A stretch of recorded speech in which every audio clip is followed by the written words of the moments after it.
Hi, my name is Packy, creator of Pack Rat's Shack. I upcycle furniture, build out of pallet wood, finish interior spaces, and have a vendor booth for my creations. Welcome to my world. Some of you may have seen the reel or the story that I put out a few weeks ago introducing Miss Franny. You know how I've been going on and on about Draco the Copperhead? Even him getting up close to my back sliding door. Well, it turns out Draco isn't the most dangerous thing around here. I fell for the innocent looking creature's deception. I even fed her. She was looking all cute and rubbing up for more pets. And then BAM! Attack in an instant. Every claw and tooth landed in my left hand and forearm. She was back on all fours like she never even left the ground. It was amazing and painful all at the same time. I mean, look at her. Is she just waiting for the venom to kick in so she can start gnawing on my dead corpse? Good thing I had some plantain growing around here to draw out all the poison she's inflicted in my flesh. Eventually, she gave up and left. Anyway, this is how I leave the house now, making sure she is gone.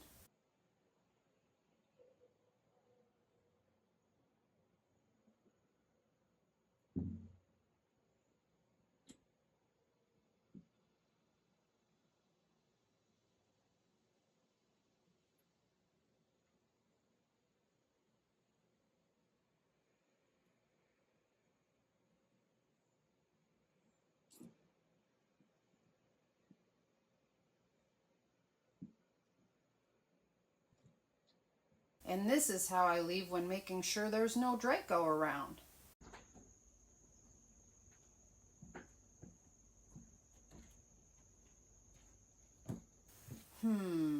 Was it all because I said she looked pregnant? I think you got a pregnancy belly. Yep, this beautiful beastie is the most dangerous thing around here so far. Well, I wanted to share the rest of the story. You see, it all started sometime in early to mid-June. I would be out on the back deck, just chilling on my breaks, eating and looking out at nature, trying to reboot myself for the next phase of work that I would be doing. And from time to time, I started seeing this cat off in the distance, maybe only once a week or so.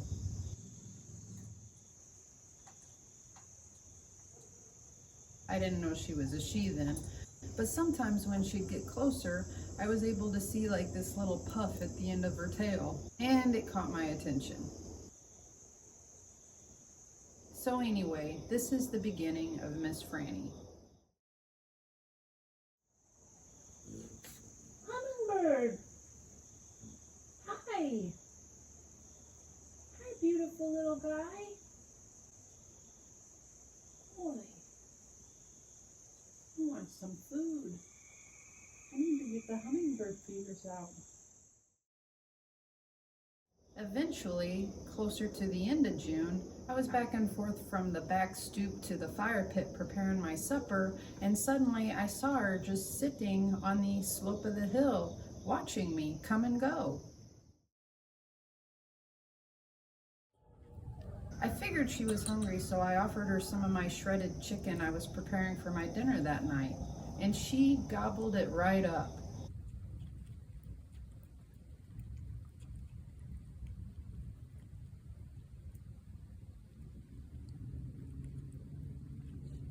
Some cat food.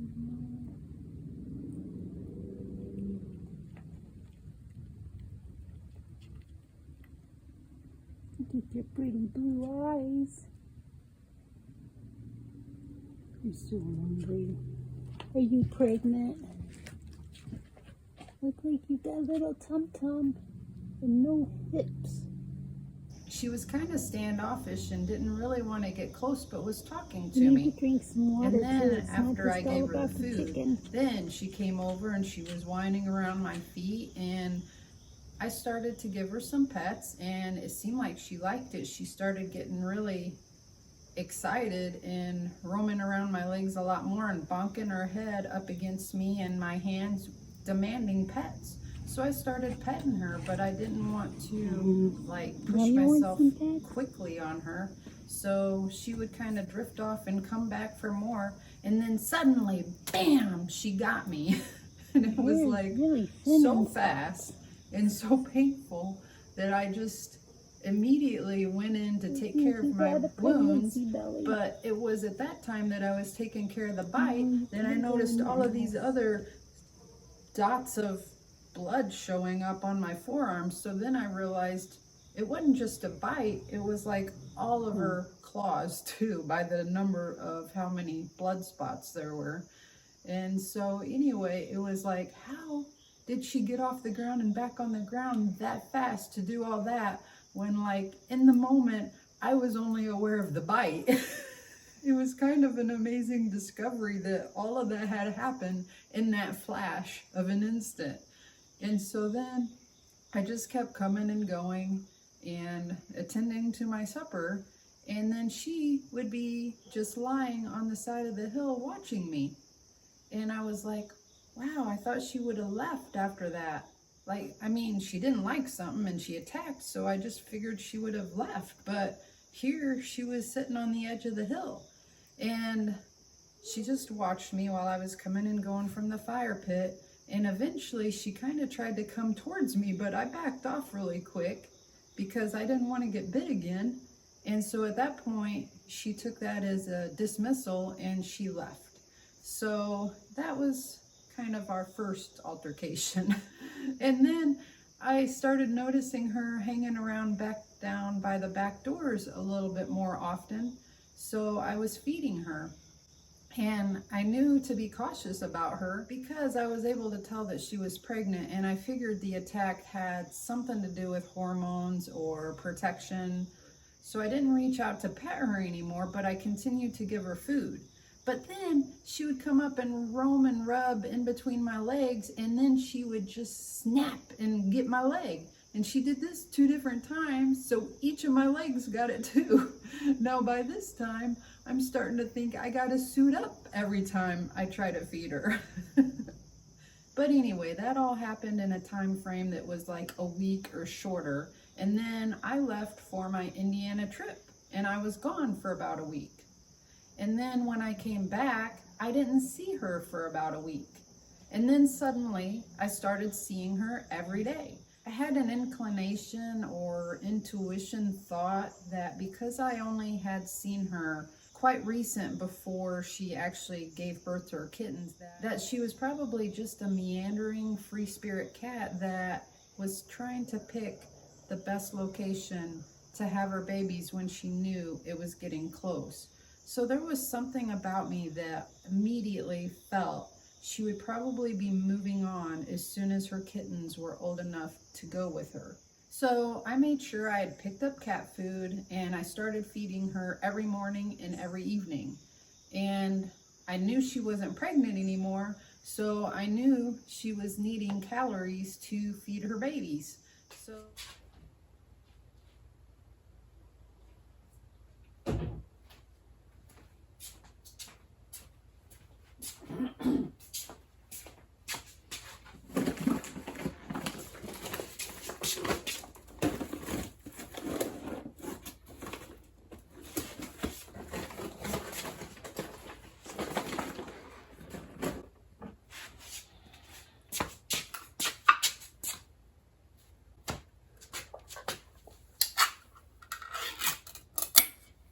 yeah, you acting all cute and friendly.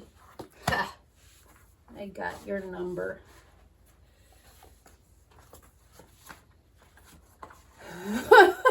You're looking at the door handle, little turd. It's like you know how things work. Ugh. Okay. No, stay back. I'm not inviting you in. Stay back.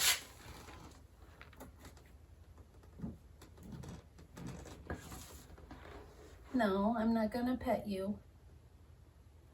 Maybe I should try to pet. No? You don't want? Okay.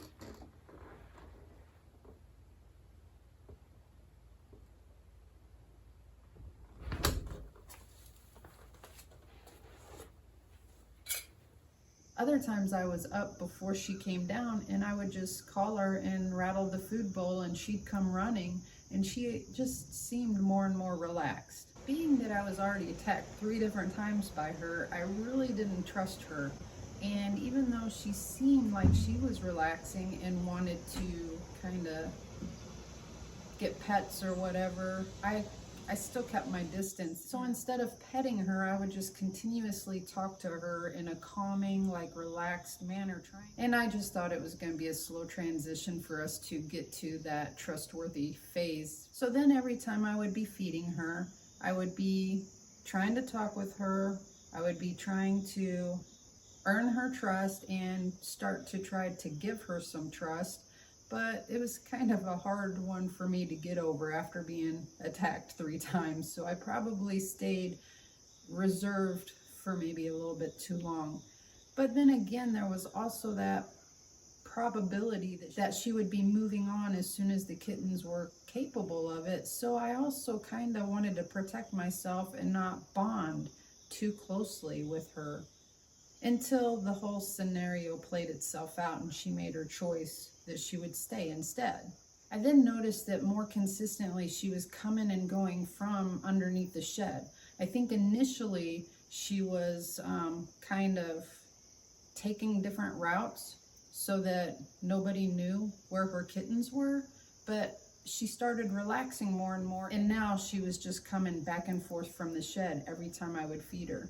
And then about another week or so, it seemed like she was more and more relaxed, and it looked like she was trying to lead me to the shed. I picked up on this because she was slowly meandering up that way and would constantly look at me and stop and wait for me to go. And as soon as I started following, she would go a little bit, and if I stopped, she'd stop and look at me and want to go in that direction. So I thought, okay, she wants to introduce me to her kittens. So I went up there and I was able to peek underneath the shed and see them, and they were so small and cute little fluff balls. It was dark under there, so I wasn't 100% sure how many there were. I thought I had saw 3 little heads, but then as soon as they saw me looking in, they tucked down. And you could just tell that their instincts for survival were innate. They knew to stay quiet, they knew to disappear. And anyways, at that rate, I didn't want to shove in and grab at them or anything like that. I just wanted to like slowly have everybody adapt to each other over time. Say about 3 days later, when she was done eating in the morning, she meandered off in the opposite direction. And that's when I thought, I'm gonna grab a flashlight and my phone, and I'm gonna go up there and get a peek into where they're at and see if I can get a picture. And that's when I got this cute little picture of them. 3 little heads, 2 of the front ones ducked down, but the little gray one in the back was curious and kept looking, and I happened to get the picture right before that one ducked down too. But they were so cute, and I could tell that there was 1 gray one, 1 white one, and 1 black one. And I thought how awesome this was to have 3 so differential kittens. And wondered, like, as they were growing and their personalities were coming out, like how much different each one would actually be. So at that time, I was thinking it was more of a hopeful thought than a probability thought that maybe she would choose to stay around if we were bonding better and our trust of each other got to a safe point. Then maybe she would decide to stay, and her kittens would just stay here. So I uncovered Stormy's house, and by the way, it's a sturdy, heavy, well-built house that I built for him when I found him as a kitten, trying to survive out by himself, and a wee little thing that was very, very ill. And then we got him back to health, and he actually had a 2-year lifespan, and he lived for about 5. But that still kind of came up too sudden-like, and I really wasn't prepared for it.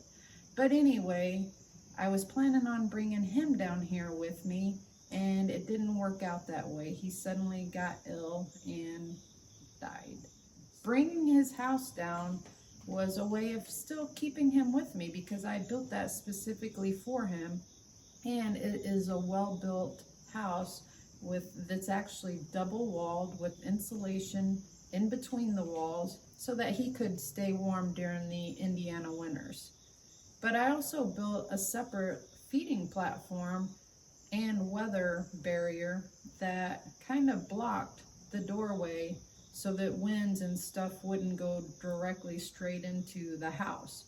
So this was a multi-purpose little platform, and he always ate on it, and then my chair would be right by it. So when he'd be done eating, he came over onto my lap, and that's when we had a lot of our bonding time. And he just loved his little head petted and behind his ears scrubbed, and then he would just lay his little head down in the palm of my hand and like with his eyes closed. It was so cute. He would relax so much that he would like be purring and sleeping, and I would still be petting his head. But anyway, all of these memories of Stormy came back, and I thought how nice it would be if she did decide to stay and I could like have kittens in my life again. And I moved it down between the two back doors and got it all set up. I did have to rid it of a bunch of wasps that had moved in. I knew it was early and she wouldn't be moving in, but I figured if I got it into place and got it cleaned up, and then after having to spray it for wasps and remove their nests and stuff, it would give it plenty of time to air out and not be a poisonous, hazardous scenario if she did decide to stay and move the kittens into it eventually. So over the next 2 or 3 weeks, it just kept on that I would continually feed her and talk to her and try to take a peek at the kittens from time to time. I got really accustomed to her being around, and I enjoyed that when I would come back from a supply run, I would get out and be unloading the vehicle and she would come down and greet me. So it was just nice seeing her around all the time. It gave me a little bit of entertainment because anyone who knows cats, they're entertaining to watch. And then this led into the time frame of when my family visited me here, which encompassed my brother's family from California and my mom and daughter from Indiana. During this time, everybody was excited to see the kittens and tried to get a look at them, but it seemed like my brother was the most successful in being able to sneak up and see them and watch them. And then as soon as everyone else found out, oh, the kittens are out, let's go see, then there were too many people coming up fast, making too much noise, and then they would dart back underneath the shed, and then nobody could get a look at them except for my brother. Then during the week after they left, I got back to working on the front porch so I could finish that up, and Miss Franny just kept coming out more and more, talking to me, just kind of hanging around. She was just getting more and more to that comfort zone that reminded me of Stormy, because he would just hang around with me and be my little work buddy while I did my outside chores. And again, I was becoming more and more hopeful that she would decide to stay, and the kittens were getting more and more active and needed their outside of the den playtime. So I learned that I was able to, on my break times, watch them from the balcony because it was far enough away that they didn't feel threatened and shoo back underneath the shed. So I would just be standing up here in this area and be able to watch them play. And I tried to capture some video footage of it because it's just so cute, but it's kind of far off and you can't really zoom in and get good footage. So this is the best I can provide of the cute little kittens playing while I was on my breaks.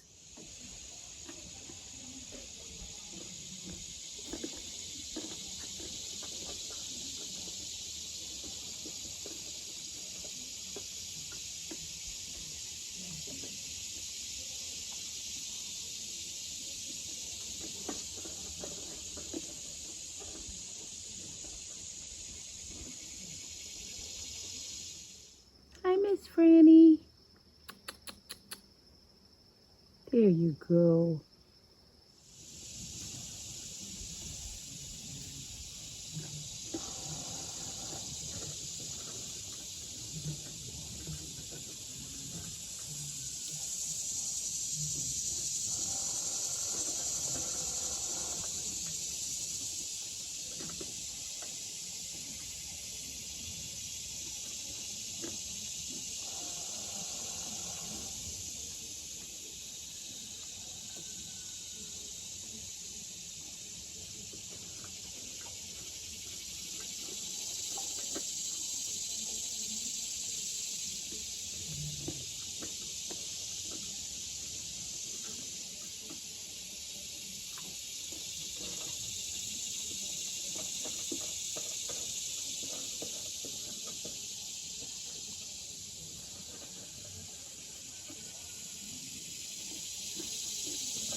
And I also started to make phone calls to try to inquire on what kind of services were available to be able to start getting care for Miss Franny and the kittens.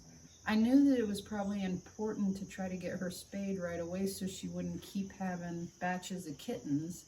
And then as the kittens got old enough, they would need it as well, so we didn't have an out of control scenario in this area. But I also knew I can't just trap her and separate her from the kittens at this point. So it was one of those things that I was just trying to start to get information on what was available locally. And then as the opportunities presented themselves, if she decided to stay, then I would try to get on top of the issues.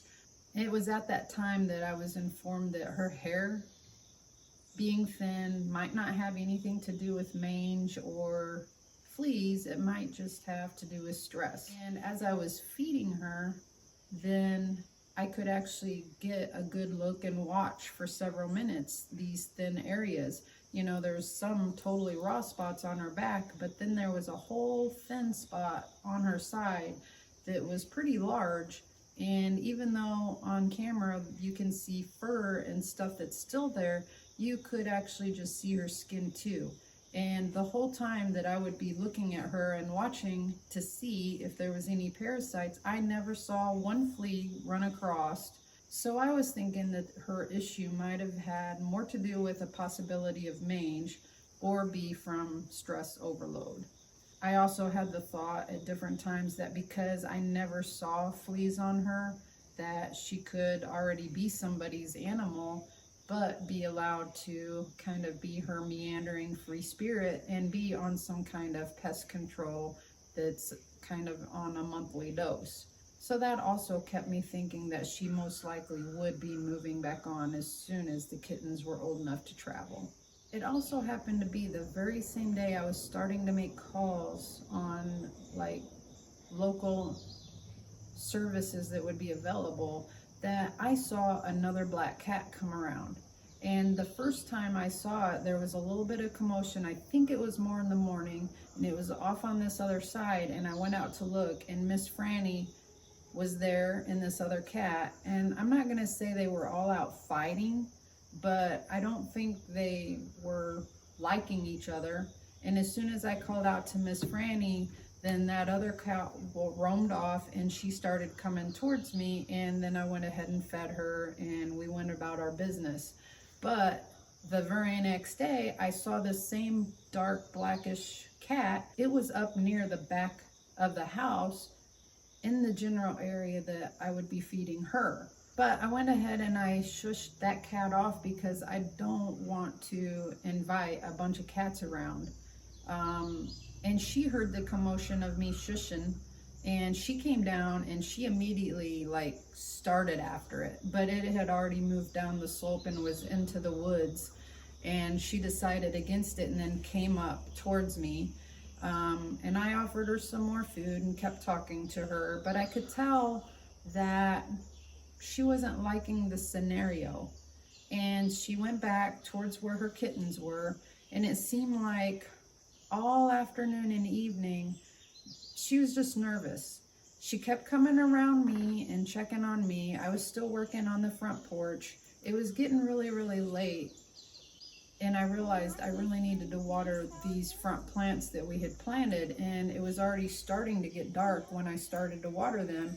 And she, like I said, she just seemed like there was a nervousness about her. She kept coming up and talking to me and kind of rubbing up on my leg, and then going back towards the kittens and going to the front porch. And eventually I heard commotion of one of the kittens making a lot of noise. And I looked back, and she was moving a kitten towards the front porch. And the kitten was, of course, like screaming because it didn't like being bit on the back of the neck. She let the kitten go at the front porch, and she came over to me, and she's back and forth between the kitten and me, and I'm trying to figure out, what does she want? Is she trying to introduce me to her kittens so that she can see if it's a safe place for her kittens? So I'm trying to go towards the kitten, but then the kitten goes right underneath the pallet wood. So I know that and the kitten's nervous and keeps screaming for its mom too. The kitten's been put in a position it's not used to. And then the other kittens are hollering too, because this is the first time they've been separated that far. So they don't know what's going on. I don't know what's going on. She seems nervous, but she also seems lovable, and she keeps coming over and wanting pets and whining around me and talking, but I can't get close to the kitten.